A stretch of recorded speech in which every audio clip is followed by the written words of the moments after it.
بسم اللہ الرحمن الرحیم الف لام را تلک آیات الکتاب وقرآن مبین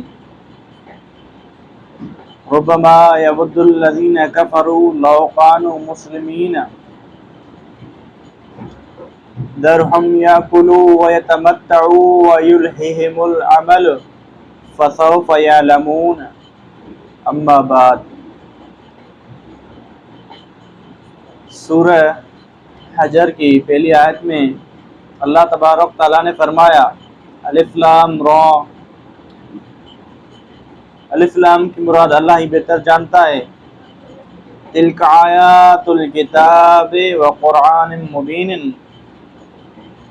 یہ آیت ہیں کتاب کی اور واضح قرآن کی۔ اس آیت کا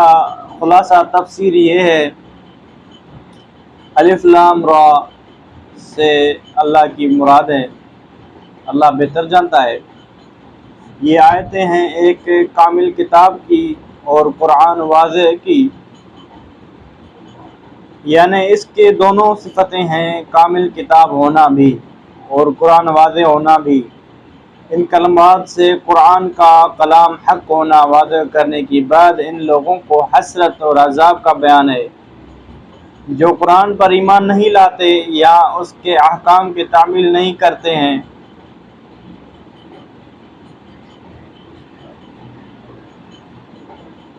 فرمایا ربما یبد، یعنی جب قیامت نے حشر و نشر کے میدان میں کافروں پر طرح طرح کے عذاب ہوں گے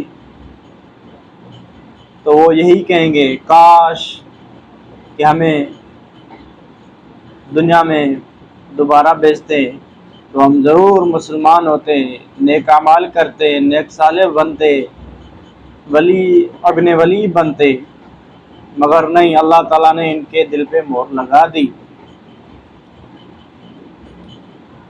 جب ان کے پاس مصیبت آتی ہے تو ہر مرتبہ اپنے اسلام نہ لانے پر حسرت تازہ ہوتے رہتے ہیں۔ اور آپ صلی اللہ علیہ وسلم کو فرمایا اللہ نے کہ دنیا میں ان کافروں پر غم نہ کیجیے، ان کو ان کے حال پر رہنے دیجیے کہ وہ خوب کھا لیں اور چین لیں۔ خیالی منصوبی کے ان غفلت میں ڈالے رکھے ہیں ان کو، ابھی مرنے کے ساتھ ہی حقیقت معلوم ہو جائے گی ان کو۔ جب یہ مر جائیں گے تو ان کو سب پتہ چل جائے گا کہ واقعی آخرت میں اٹھنا ہے، حساب کتاب کا بھی ہونا ہے، اور دنیا میں جو ان کے کفر اور بدعملی کے فوراً سزا نہیں ملتی، اس کی وجہ یہ ہے کہ اللہ تعالیٰ نے سزا کا وقت مقرر کر رکھا ہے، ابھی وہ وقت نہیں آیا، اور ہم نے جتنی بستیاں کفر کی وجہ سے ہلاک کی ہیں ان سب کے لیے ایک معین وقت لکھا ہوا ہوتا رہتا ہے، اور ہمارا اصول ہے کہ کوئی امت اپنی میعاد مقرر سے نہ پہلے ہلاک ہوئی ہے اور نہ پیچھے رہی ہے، بلکہ وقت مقرر پر ہلاک ہوئی ہے۔ اس طرح جب ان کا وقت آ جائے گا ان کو بھی سزا دی جائے گی، یعنی کافروں کو۔ ربما یبد الذین کفروا لو کانوا مسلمین، اللہ تعالیٰ نے فرمایا ربما، بس اوقات، یبد آرزو کریں گے، الذین کفروا، وہ لوگ جو کافر ہیں، لو کانوا، کاش وہ ہوتے، مسلمین، مسلمان، وہ یہی کہتے ہیں، کسی وقت آرزو کریں گے یہ لوگ جو منکر ہیں، کیا اچھا ہوتا جو اگر ہم مسلمان ہوتے۔